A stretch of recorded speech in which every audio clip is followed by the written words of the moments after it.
Epilepsia sí, un poco vamos a ahondar, es importante en farmacología de epilepsia. Nuevamente repito, o sea, la guía de epilepsia es una cantidad de, vamos a empezar de farmacología. Antiepilepsia, miren, este es un registro de un electroencefalograma donde, miren, registra una convulsión tónica, ¿no? Convulsión clónica, tónica y clónica. Miren la diferencia entre ondas y la amplitud y la longitud de onda, ¿no? Las convulsiones tónicas son tónicas así, nomás. Contracciones tónicas. Las clónicas son más así, ¿no? ¿Y qué más da miedo a la gente común? Las clónicas, ¿no? Entonces, las tónicas, hay descargas paroxísticas, o sea, descarga, pero de corta duración y de poco tiempo, pero más repetitivas, ¿no? En cambio, las clónicas son más extensas en el tiempo y más intensas, ¿no? Miren, hay después una depresión postvital, no se olvide, ¿no? Además de ya habrán hecho cursos de postvital. El estado postvital es importante, porque ahí se puede poner un tubo de mayo, se puede aspirar, oxígeno, soporte, ¿no? Todo es soporte, chicos, nunca se olviden, soporte, ¿no? No necesitan grandes soporte. Una depresión, y miren, antes, a veces hay señas. ¿No? Antes de las convulsiones, a veces hay auras, a veces hay mareos, náuseas, qué sé yo, ¿no? Dolores, qué sé yo. Hay un periodo silente, ¿no? O sea, acá se da ya la convulsión, paroxismo. ¿No? Este es el registro de electroencefalograma. Ahora, todas las convulsiones, las tónico-crónicas, bueno, se dan cuenta, pero hay otro tipo de convulsiones que son por las crisis de ausencia, ¿no? Donde solo hay convulsiones de un párpado, o solo hay, no sé, a lo mejor solo alteraciones de las pupilas, o mioclonías así, focales no generalizadas. Entonces uno no se da cuenta tanto de eso si no tiene una experticia, ¿no? Ahora, por ejemplo, las encefalitis autoinmune, hablando de que tenemos dos pacientes, tenemos justamente dos pacientes con estatus.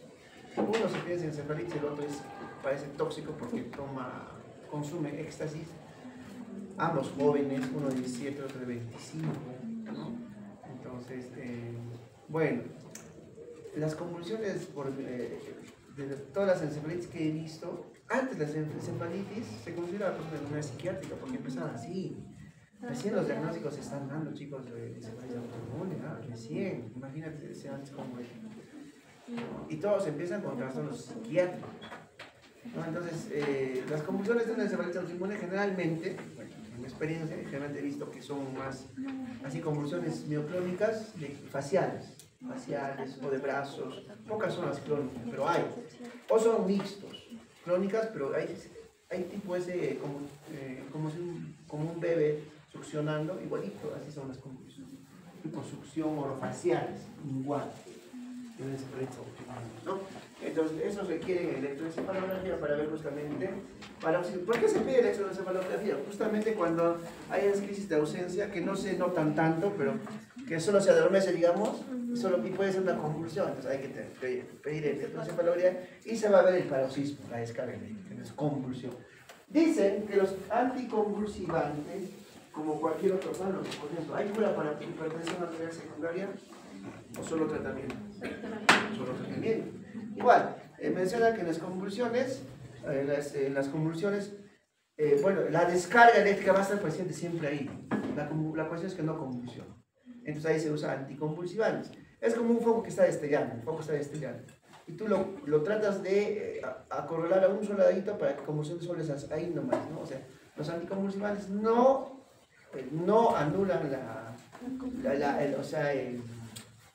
no anulan el foco epileptógeno, sino simplemente lo rodean para que no convulsione, ¿no? Entonces esos son los y muchos tienen que ver con el mecanismo de acción, que es importante, ¿no? ¿Una convulsión qué es? Una transmisión de un impulso nervioso. ¿Y qué canal está ahí? Exacto. Canal de sodio. No es el único, puede estar canal de potasio, canal de calcio, bueno, canal de cloro también, ¿no? Entonces, justamente ahí van los anticonvulsivantes para, por ejemplo, algunos bloquean canales del sodio, la mayoría. Pero no son los únicos, sigue convulsionando. Entonces, otros bloquearán canales de calcio. Sigue convulsionando, otros bloquearán la transmisión de la vendula sináptica. Sigue convulsionando y así. Podemos tener varios fármacos que van a actuar a diferente nivel en el mecanismo de acción del impulso nervioso, ¿no? Entonces, miren, clasificación, solo para repasar, pueden ser crisis parciales o crisis generalizadas. Parciales, ¿qué significa? Localizadas, solo una parte del cuerpo, la mano, etc. Generalizadas generalmente son tónico-clónicas. Las tónico-clónicas se llaman gran mal, antiguamente. Y las convulsiones, crisis de ausencia, pequeño mal. Crisis de ausencia quiere decir que, o sea, no hay esas tónico-clónicas así, bien, que uno lo nota con solo verlo, ¿cierto? En cambio, las de ausencia puede haber solo hipostesias, parestesias, destellos, ¿no? Etcétera, etcétera. Entonces, crisis de ausencia, crisis tónico-clónicas son crisis generalizadas. Y hay otras que son crisis parciales, ¿no? Ese cuadrito me gusta, la clasificación facilita. Crisis parciales simples, parciales complejas. ¿Ya está? ¿Cuándo se llama una crisis parcial simple? Cuando no hay alteración de la conciencia.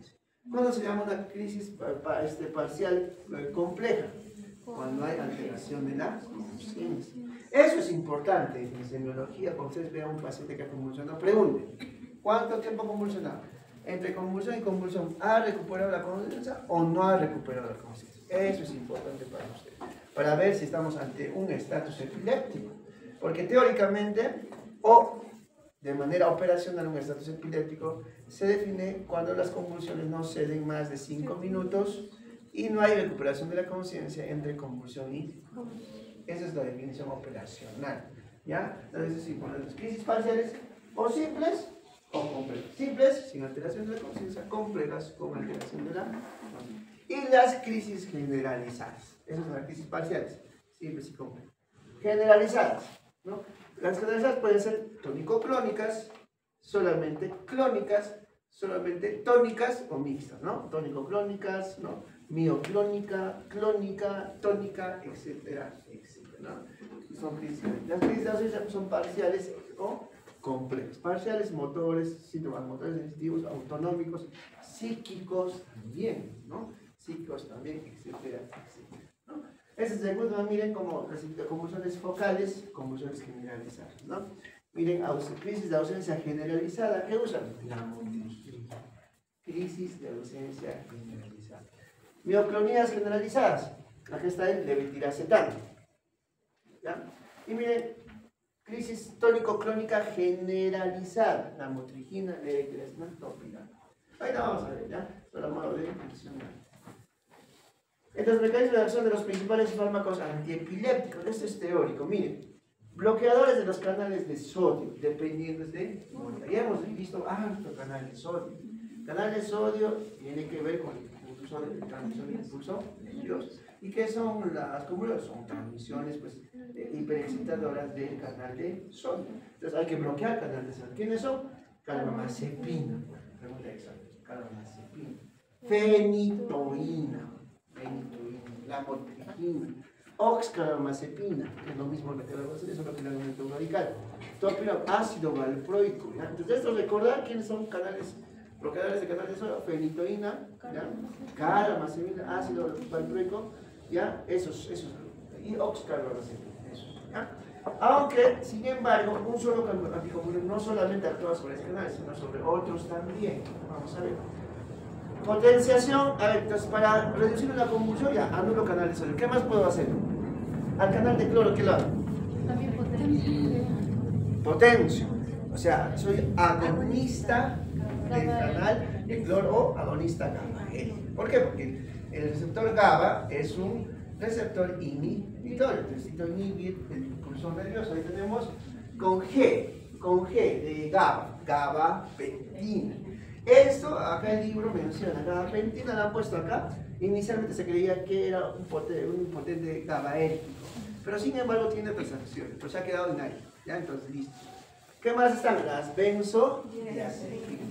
¿Qué tenemos? Midazolam, diazepam, ¿ya? Después acá recordé también el ácido valproico, tenía en dos partes del ácido valproico, ¿no es cierto? Y el fenobarbital, ¿no es cierto? Después tenemos, ¿qué más? ¿Qué otros canales intervienen en el potencial de acción? Calcio. bloqueadores de canales de calcio tipo T, o lentos, ¿no? El etosuximid es el clásico, bloqueador de canales de calcio. Sigamos. Modulación o bloqueo de los canales de calcio sensibles al voltaje. Gabapentina, lamotrigina, topiramato. Ahorita vamos a ver. Esos son canales tipo T, que son canales lentos. En cambio, los otros canales lo bloquea la gabapentina también, lamotrigina y topiramato. Atenuación y antagonismo de neurotransmisores excitadores. A ver, ¿qué neurotransmisores excitadores tenemos? Acetilcolina, pues, acetilcolina es más conocido, acetilcolina, bloqueadores de acetilcolina. Tenemos, por ejemplo, felmamato, topiramato. Felmamato, topiramato. ¿Ya? Y etcétera. Vamos a ver, vamos poco a poco, vamos a... Miren, aquí está ese gráfico. Miren, este mismo gráfico está en diferentes presentaciones. Es de un libro, se necesita de otro libro. La cuestión es que es un artículo. Se lo vamos a sacar del artículo. El artículo es el artículo. No, porque ahí lo mencionan en el bibliografía, ¿no? Miren, acá. Aquí está una neurona presináptica, una neurona, acá es la postsináptica, ¿no es cierto? Miren, bloqueantes de canales de sodio. ¿Qué nos hemos dicho? Canales de sodio en la neurona presináptica, de tal manera que ya no se transmite el impulso nervioso. ¿Qué nos hemos dicho? Ácido valproico, fenitoína. La fenitoína antes era de elección, hoy en día no, pero es uno de los más usados, fenitoína. Fenitoína van a usar en altos niños, en emergencias, etc. Fenitoína. ¿Qué más? Carbamazepina, oxcarbamazepina. ¿Ya? Ya está. Acá está el receptor GABA. ¿Qué es el receptor GABA? El receptor gamma aminobutírico, inhibitorio. Potencian receptores GABA para la entrada de cloro. ¿Quiénes? Benzodiazepina. ¿Qué más? Barbitúricos, como el fenobarbital. ¿Qué más? Gabapentina. Aunque les he dicho que también tiene otros efectos. Miren acá. ¿Quién más está? Acá hacemos este gráfico. Levetiracetam. Aunque también Whitman dice, no habla mucho del efecto del levetiracetam, menciona que su efecto es desconocido, no se sabe bien el mecanismo de acción. Pero este gráfico es del argentino. Entonces sí describen a levetiracetam como un potente agonista GABAérgico. ¿Ya? Miren acá, etosuximida bloquea canales de calcio tipo T, lento. Y miren acá, bloquea canales de calcio, ¿no? Tipo N, tipo PQ, ¿no? La motrigina y la gabapentina y topiramato. La gabapentina está tanto como canal de calcio y receptor GABA. Ácido valproico está en este canal de sodio, bloqueando el canal de sodio y ¿qué más? Aquí está, mira. Y potenciación GABA no se olvida. Miren, hay varias vías, ¿no? Entonces, ¿y por qué sigue convulsionando pues el paciente? Si ya voy dando ácido valproico, voy dando ya carbamazepina, voy dando fenitoína, voy dando midazolam, ¿por qué? Porque lógicamente hay otras vías que no conocemos. Hay otras vías de las convulsiones que no conocemos. Cualquier proceso que se conoce se bloquea, ¿no? Si más tarde se descubre otra vía, se bloquea también, aparece un nuevo fármaco, ¿no? Y en casos de estatus refractario, recién convulsiones crisis de ausencia, ¿no han visto alguna vez en una película? ¿Qué le sacan? El lóbulo, bueno, una parte del cerebro, ¿no? Hay cirugía de la epilepsia, ¿no es cierto? Ya, como quien dice, ¿no? Es como, digamos, la vesícula. Tienes apendicitis, te saca apendicitis, ¿no? Tienes convulsión, te saca una parte del cerebro, ¿no? Entonces, bueno, se ve algo agresivo, ¿no? Entonces, miren, en conclusión, los antiepilépticos actúan a nivel de todos los canales.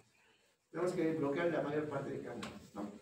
Miren, ¿qué harías con el receptor NMDA? ¿Lo estimulas o lo bloqueas? Lo bloqueo, pues si el receptor NMDA es un receptor N-metildeaspartato que es excitatorio. Como las convulsiones son, ¿no? Entonces tengo que bloquear el NMDA. ¿Qué será? Entonces, ¿qué hago? A nivel del GABA, agonista. A nivel de los canales de sodio, lo bloqueo. A nivel de canales de calcio, lo bloqueo. Ahora, los tres tipos de canales de calcio. A nivel del receptor de NMDA o N-metildeaspartato, ¿qué hago? Antagonistas. Entonces, ¿me deja entender? La cuestión es tratar de bloquear todos los impulsos nerviosos. ¿Ya? Es lo mismo, miren, acá hay más, miren, acá ya hemos visto, miren, bloquea canales de sodio, fenitoína, carbamazepina, oxcarbamazepina, ácido valproico, ¿no? Inhibición de las corrientes de calcio tipo T, etosuximida, ¿cierto? Aquí está, miren los canales de calcio cómo van, y los canales de calcio ¿qué hacen? Que intervienen en la despolarización, entonces hay que bloquear canales de calcio. ¿Qué más? Miren, liberación de glutamato que se une a su receptor y también impulso nervioso. ¿Qué hago? Puedo inhibir la liberación de glutamato. ¿Con quiénes? Con la motrigina. Inhibición de la liberación del neurotransmisor excitatorio glutamato, ¿no? ¿Qué más? Antagonistas sobre el receptor glutamato, ¿no? Fármacos futuros, ¿no? Se están estudiando. Entonces, cada vía que se descubre se va estudiando y salen nuevos fármacos, ¿no? Ahora, teóricamente, pues con eso ya bloqueo todo, pero no, sigue convulsionando. Hay otras vías que no se conocen, ¿cierto? Y pues tiene que ver también con los receptores, ¿no? Como dicen, la idiosincrasia de cada uno. Pero, ¿qué más? Acá, terminación nerviosa GABAérgica inhibitoria. Está el GABA, ¿no es cierto? Está el GABA, se va liberando el GABA y se une a su receptor, ¿no es cierto? Acá dice, miren, propiedades agonistas GABAérgicas. ¿Quién era? Gabapentina. ¿Quién más? Benzodiazepinas, ¿no es cierto? Potencia, acción GABA, ¿no? Y miren, ahí hay otro, inhibición de la degradación del GABA, porque el GABA no se mantiene eterno, se degrada. Y para que no se destruya, inhibo la degradación del ácido gamma aminobutírico en el sistema nervioso central. Por ejemplo, vigabatrina, ¿no es cierto? Aquí está, inhibo, anulo liberación del glutamato excitatorio, anulo canales de sodio, anulo canales de calcio tipo T o talámicos, ¿no? Anulo la degradación del receptor del neurotransmisor GABA, potencio acción del GABA, etcétera, etcétera, etcétera. Entonces hay varios vías moleculares que yo puedo bloquear. Todavía molecular teóricamente se podría bloquear, ¿no? Ya esto es lo mismo lo que el otro libro, lo mismo sobre el otro libro, ¿ya? Aquí está, miren, este es de Goodman, miren cómo, vamos a agrandar, cómo no, el canal de sodio, ¿cómo lo hace? Lo cierra, ¿no? Dice que teóricamente acá Goodman dice que este canal de sodio tiene dos compuertas, ¿no? La otra compuerta transcelular o intracelular lo mantiene cerrado, pero la de arriba lo mantiene abierto. Bueno, si se quiere complicar un poquito, pues.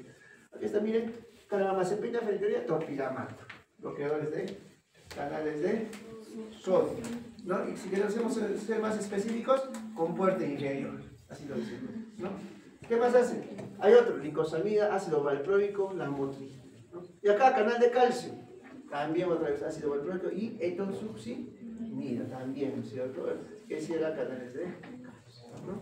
¿Listo? Acá lo mismo, miren, el sitio del GABA, ¿no? Aquí están las benzodiazepinas, ¿se acuerdan? También el receptor GABA, barbitúricos también el receptor GABA. Son agonistas del receptor ácido gamma aminobutírico, ¿no? Acá hay otro, miren, ¿dónde está? Acá está el subrayado, ¿no? La gabapentina actúa presinápticamente para promover la liberación de ácido gamma aminobutírico, ¿no es cierto?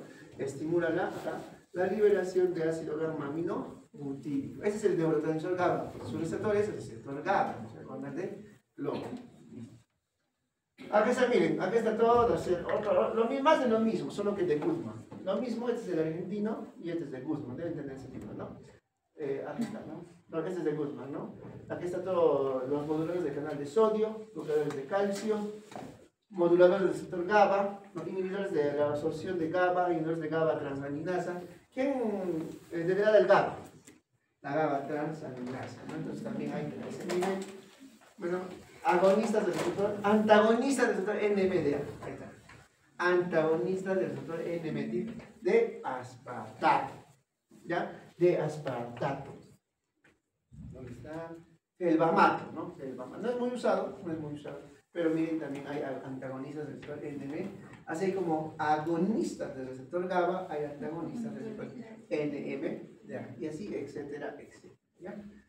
Miren, la farmacocinética, miren, efecto de este sobre otros fármacos. No tiene mucha interacción con otros fármacos el clonazepam. Lo que sí tiene la fenitoína, miren, tienen muchas interacciones con otros fármacos. ¿Con qué fármacos se tendría si bloquea canales de sodio?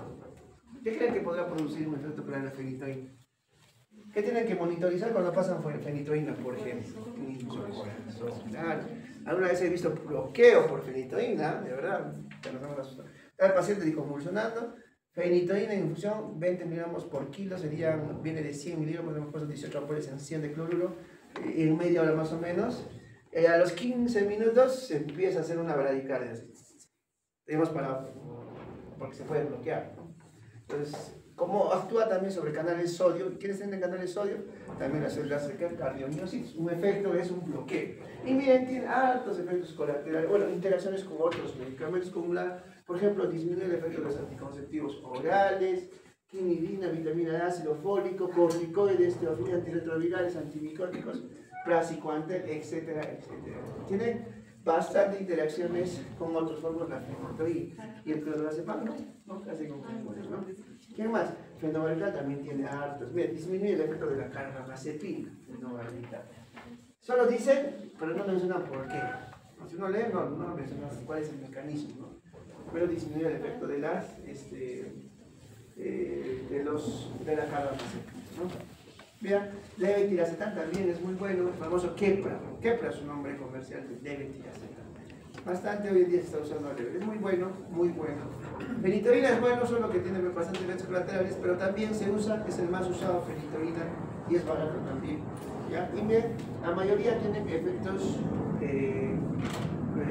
interacciones con otros medicamentos, como el clorazepam, ¿no? y el levetiracetam, ¿no? Ahí está. El metabolismo es hepático a través de los citocromos P450. Punto. Pero hay un grupito que se degrada en la sangre a través, se glucoroniza, ¿no? Por ejemplo, la motrigina o lorazepam, ¿no? Que no sufre estos procesos como los citocromos P450. ¿Ya? Entonces, en el embarazo, ¿qué creen? Digamos, yo convulsiono, digamos, tengo una paciente que convulsiona hasta los 6 años. Y bueno, se quiere embarazar. ¿Qué hacen? ¿Qué hacen? Bueno, en realidad estarían entre bueno, ustedes como médicos, si vas a ser ginecólogos o neurólogos, qué sé yo, para estar entre la espalda y la pared, ¿no? ¿Qué hacen? ¿Y qué hacen si ya se ha embarazado, por ejemplo? ¿No? Entonces, un poquito complicado, ¿no? Es complicado, ¿no? Entonces, hay esos casos, chicos, o sea, cuando uno ve la realidad, la realidad supera la ficción. La realidad supera la ficción, de verdad, ¿no? Los pacientes que, cuando al menos yo he visto en música, hay pacientes que ni los he visto pues en películas, ¿no? O sea, casos, cantidad de sucesos, prescripciones, la literatura dice una cosa, la práctica dice otra cosa, trabajas con limitaciones, la literatura dice, digamos, usa lorazepam, no hay lorazepam. Entonces todo eso va en la parte, o sea, cuando sale. Una cosa es la teoría, otra cosa es la práctica. Entonces, ahí van a ver pacientes con... ¿Qué hacen, por ejemplo, si ya están embarazadas y convulsionan y necesita tomar fenitoína? Bueno, no sé, pues ahí, ¿no? Y dice, ¿qué dice?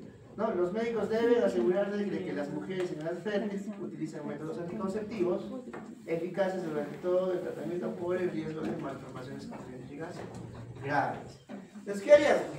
Si es que convulsiona ya, pues no usaría, pues sí es teratogénico, ¿no? Entonces, riesgo-beneficios también, ¿no? Entonces, bueno. Alguna vez hemos tenido paciente en la UCI gestante con convulsiones, ¿no? ¿Ya? Y bueno, ya menos mal, el fequito ya estaba grande, ya, entonces haya estado en máquina, la población de sedad también. Mira, solo está complicado, pero sí ya está grande, ya no hace mayor cosa, ¿no? Bueno, nací bien el bebé. Hay cosas así, ¿no? A pesar de que están contenidas, se usa, entonces, tres cositas van a servir en la práctica, ¿no? Entonces, bueno, en mujeres embarazadas, bueno, hay que valorar riesgo, beneficio, siempre riesgo-beneficio, ¿no? Porque los anticonvulsivantes solo tienen efecto terato, sobre todo la fenitoína, la traes a la novela hematoencefálica.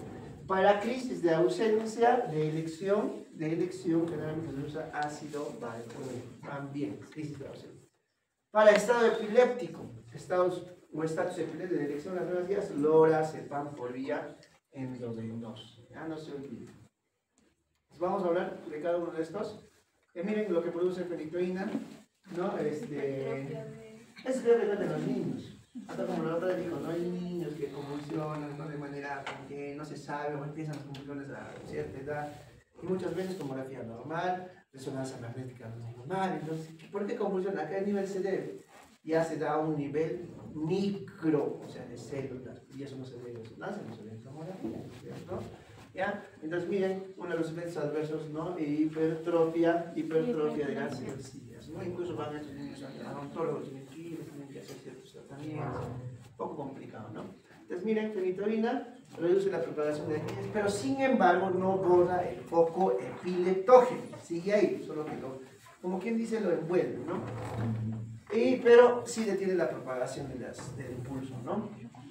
Entonces disminuye el umbral, ¿no? Puede ser oral, endovenoso, y miren que está indicada en todos los tipos de epilepsia.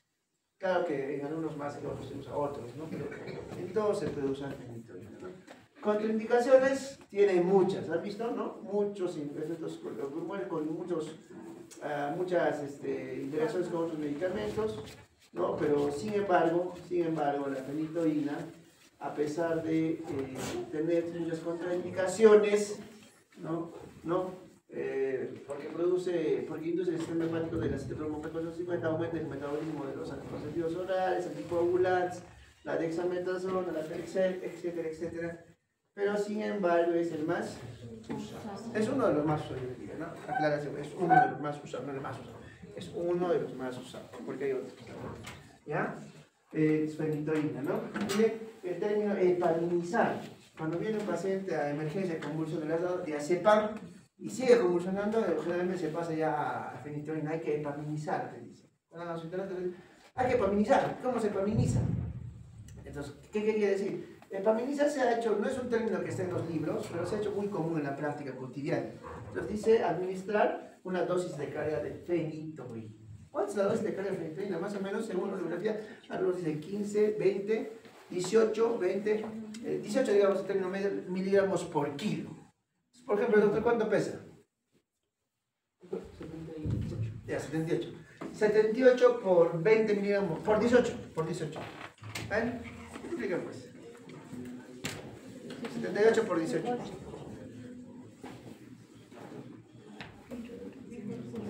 1404. Ya, miligramos. Me toca. Dosis de carga. Las ampollas de fenitoína vienen de 100 miligramos. ¿Cuántas ampollas van a usar?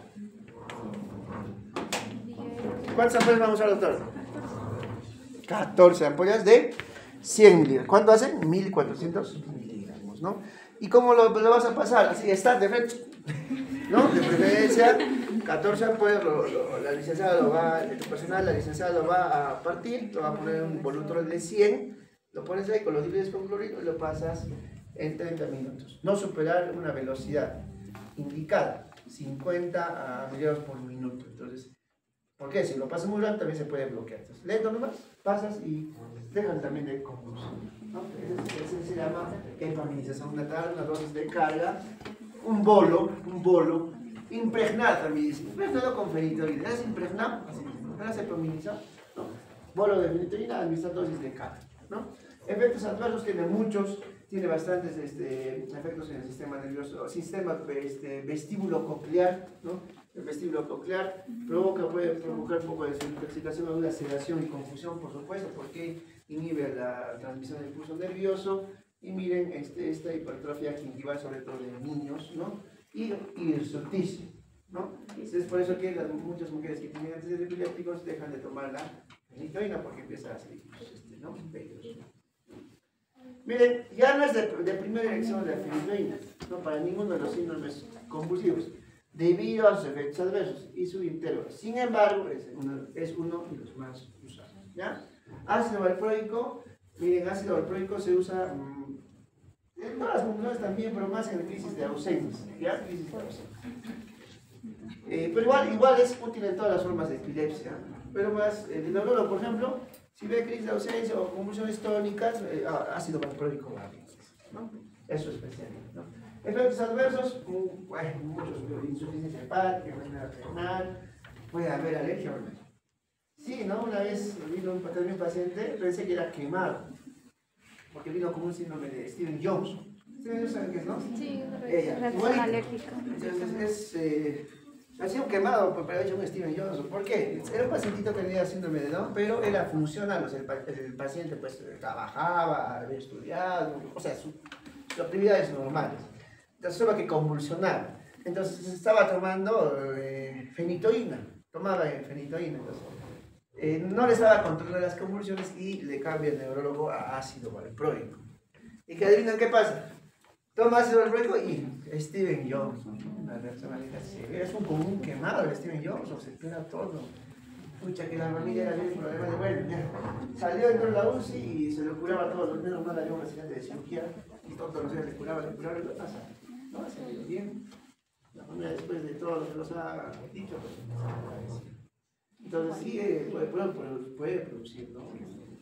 Ahora, el neurólogo, ¿cómo sabe que le va a hacer mal? Pues, ¿cómo sabe? No sabe nada. Estamos sujetos a eso, ¿no? ¿Ya? Entonces, solo para que se acuerden de efectos adversos, puede haber canciones de anestesia, de Steven Johnson, o cualquier medicamento, ¿no? Bueno, en la actualidad es el fármaco de primera línea para la mayoría de los síndromes convulsivos. ¿Ya? Primera línea. Ya no es fenitoína, los efectos colaterales, pero se sigue usando. Una cosa es que sea uno de los más usados y otro sea de elección, ¿no? Es que la fenitoína es de fácil acceso, lo encontramos. En cambio, el ácido valproico es de más de uso un poco más complejo, ¿no? Hay en la zona urbana, etc. Creo que está mecanismo de acción, hemos visto, la farmacocinética también, efectos secundarios, somnolencia, confusión, nados endógenos, reacciones a cambios hormonales, ¿no? Y indicaciones terapéuticas, epilepsia generalizada y idiopática. Bueno, en todas, se utiliza en todos los síntomas epilépticos. No solamente se usa solo ácido valproico, a veces lo combinan con fenitoína también, ¿no? Carbamazepina. También hemos hablado de su mecanismo de acción. Es útil en todos los tipos de convulsiones, excepto en crisis de carbamazepina. Y ojo, la carbamazepina se usa, tiene otra aplicación. La carbamazepina ayuda a no orinar mucho. ¿Qué pasa con los pacientes con TEC severo? Muchos pacientes con TEC severo, con TEC severo, ¿qué hormona pues, se produce en el sistema nervioso acá en el cerebro que controla la diuresis? ADH, hormona antidiurética. ¿Te lo digo? ADH está bien. ADH o vasopresina, aldosterona, entonces, bueno, vasopresina, ¿no? Bueno, hay un SIHAT que se llama por TEC severo. O también Perdesal, ¿no? Entonces, pero el Perdesal no, el Perdesal es diferente. El SIHAT tiene una secreción inadecuada de hormona antidiurética. Esos hacen los TEC severos que tienen edemas cerebrales. Como todo está hinchado, pierden la regulación de esta zona, pues, del tálamo, ¿no? Donde está todo eso, hipófisis, todo. Entonces, o producen Perdesal, como lo dicen acá las doctoras, o produce el paciente, empieza a orinar mucho. No por Perdesal, sino por otros mecanismos, un SIHAT. Y en el SIHAT nosotros usamos en la UCI, a veces orinan 5 litros, 6 litros en el día. 8 litros hemos visto, flujo urinario de 5, 6 mililitros por kilo por minuto. Entonces, carbamazepina, porque tiene un efecto de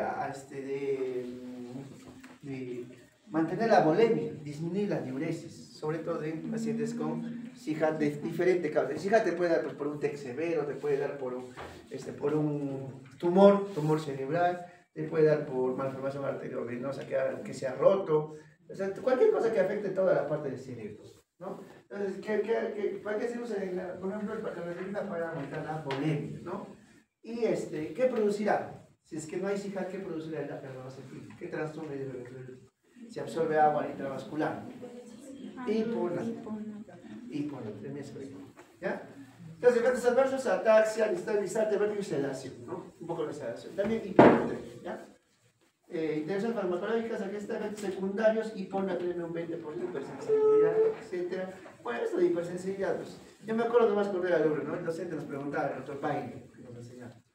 Pongo ustedes 5 efectos colaterales de todos ponemos hipersensibilidad, ¿no? Y no los rechazamos. Bueno, se puede dar pues, hipersensibilidad en todos los medicamentos, ¿no? Reacciones alérgicas, anafilaxis, shock, Steven Johnson, hipotensión, depresión respiratoria, salvo algunos medicamentos. Por ejemplo, la adrenalina no vas a poner hipotensión, pues. No, vas a poner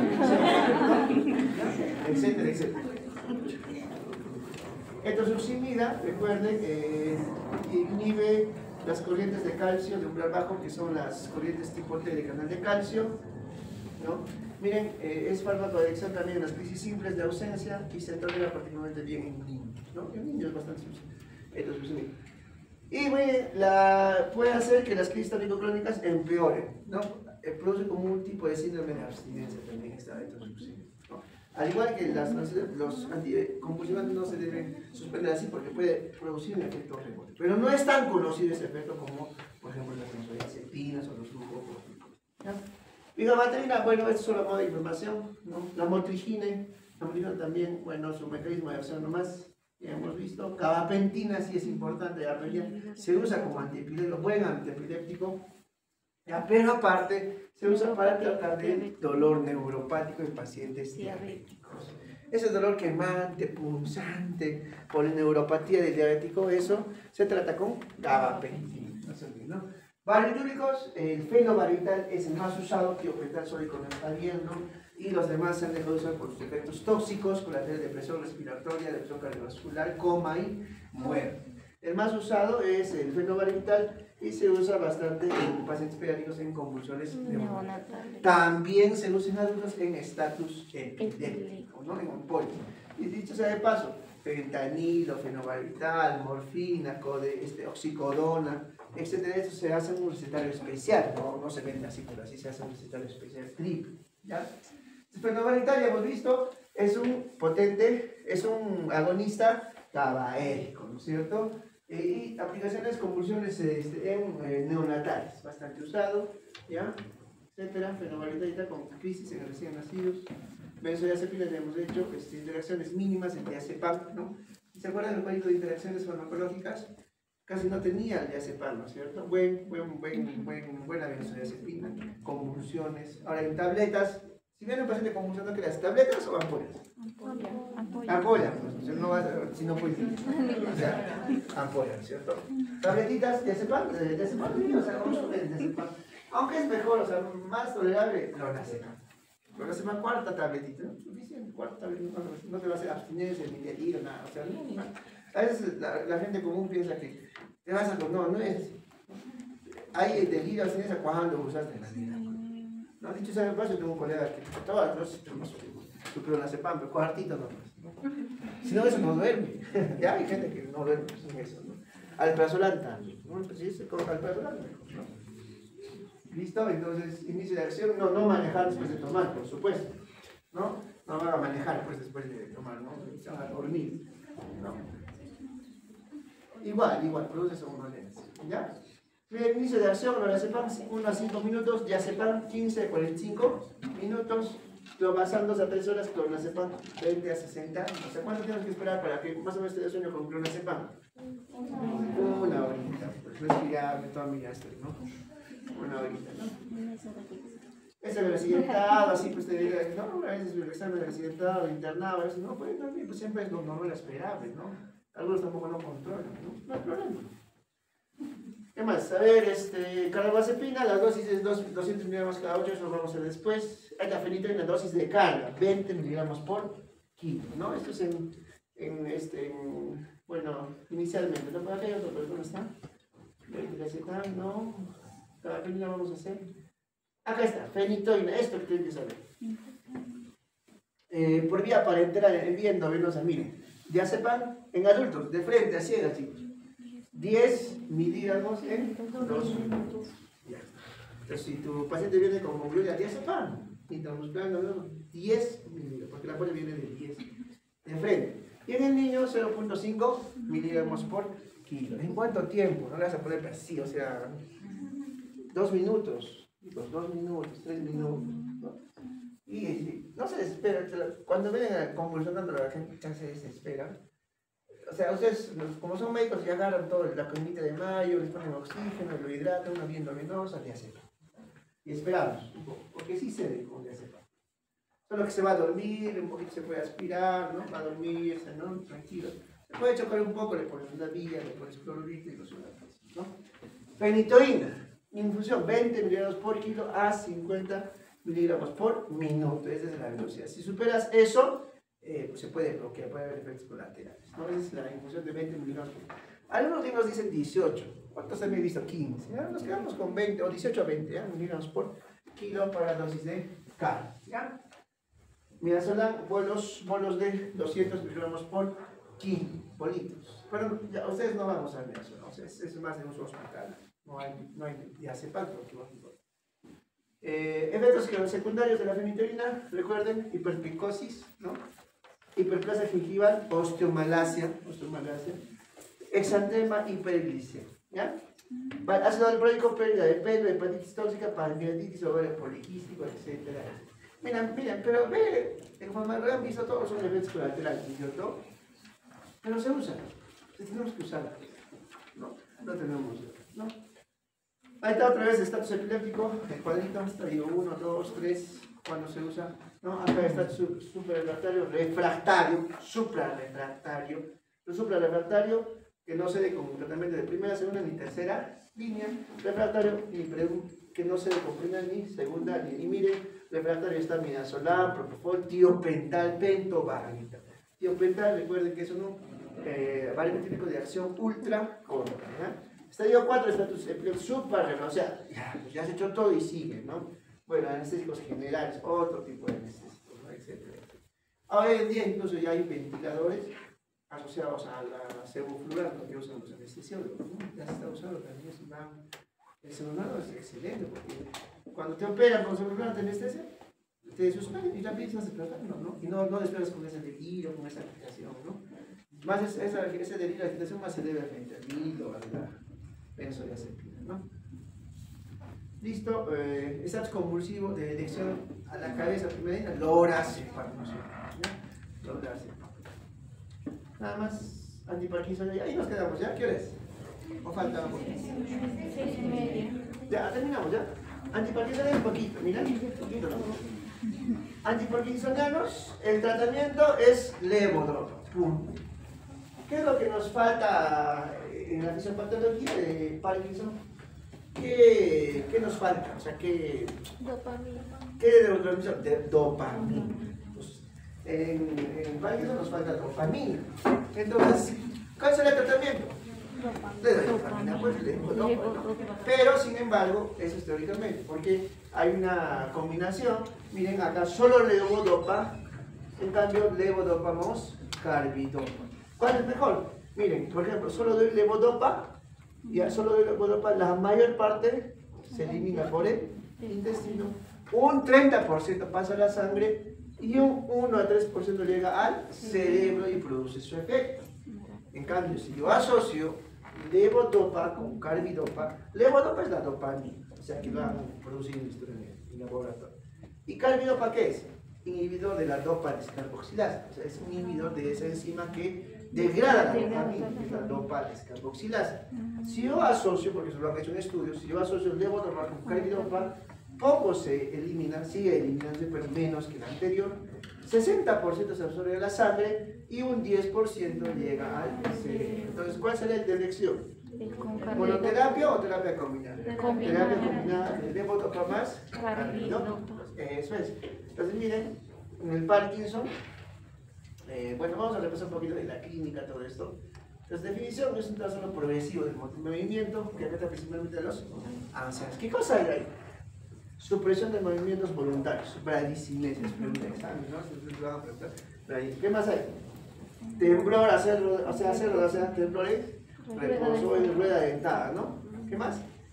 Rigidez muscular, temblor, reposo, supresión de movimientos voluntarios, ¿y qué más? Grado variable de deterioro cognitivo. Hay grado variable, porque puede haber o no deterioro cognitivo. O sea, la cuestión es más a nivel de movimiento, ¿no? Miren, el metabolismo.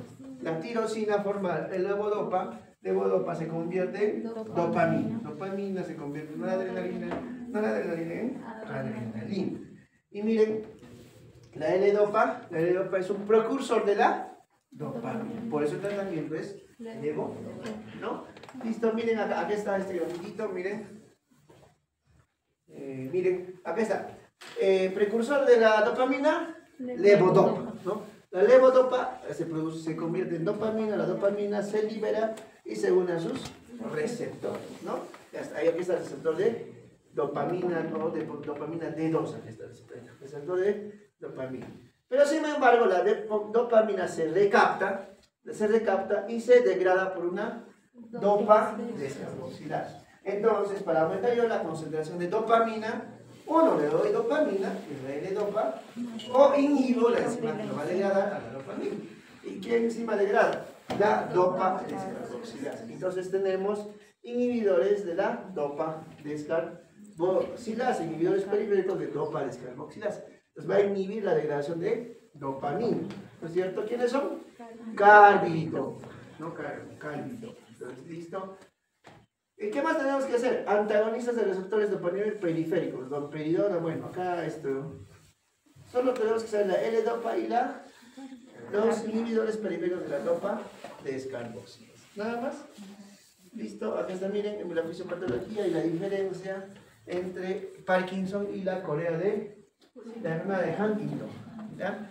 Miren acá. Sustancia negra, la sustancia negra, ¿no? Su neurona de la sustancia negra va acá. Y acá la neurona de la acetilcolina con el GABA, según, ¿cierto? ¿Qué pasa acá? En el Parkinson, ¿qué pasa? Calma. En el Parkinson, ¿qué hay? No hay la neurona dopaminérgica. No hay neurona dopaminérgica. ¿Y la dopamina qué es? ¿Inhibitoria o excitatoria?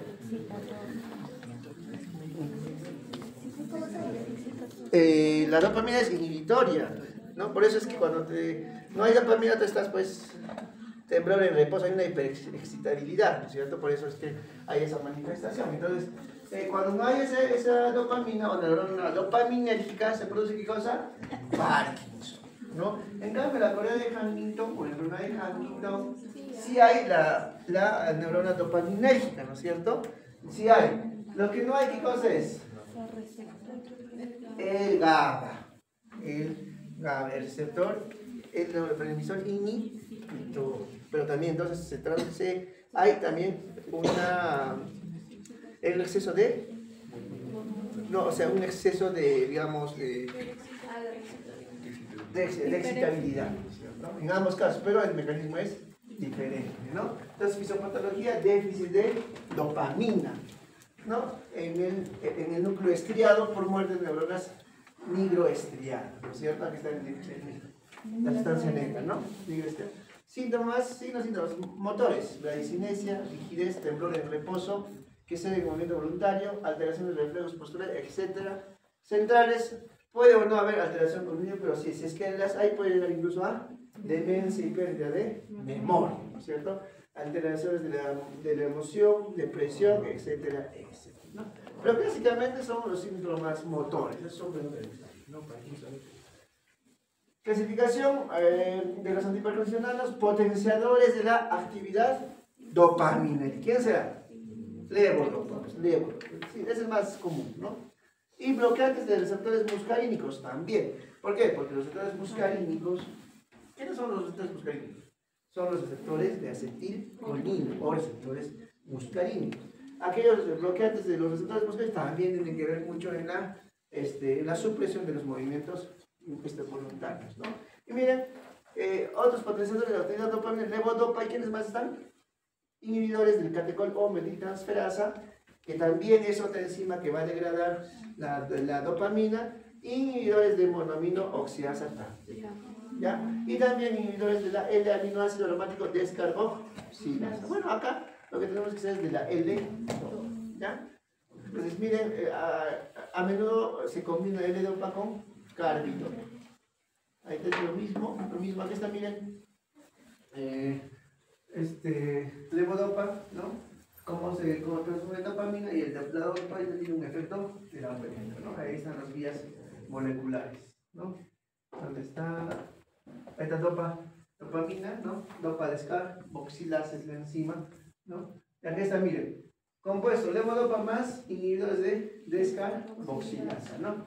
300 a 1200 miligramos por día, ¿no? Entonces, acá levodopa ya, o sea, es la dopamina, solo que es la dopamina industrial, fabricada, ¿no es cierto? Y bueno, esta L-dopa tiene menos efectos colaterales que la misma dopa, ¿no es cierto? Y miren este grafiquito que ya les he mostrado que dopa solamente versus levodopa más carbidopa, ¿ya? Y acá, a ver este grafiquito, ya no es casi lo mismo, no los confundo. Y nada más, ¿ya? Listo, estos son antiparkinsonianos, lo otro es estatus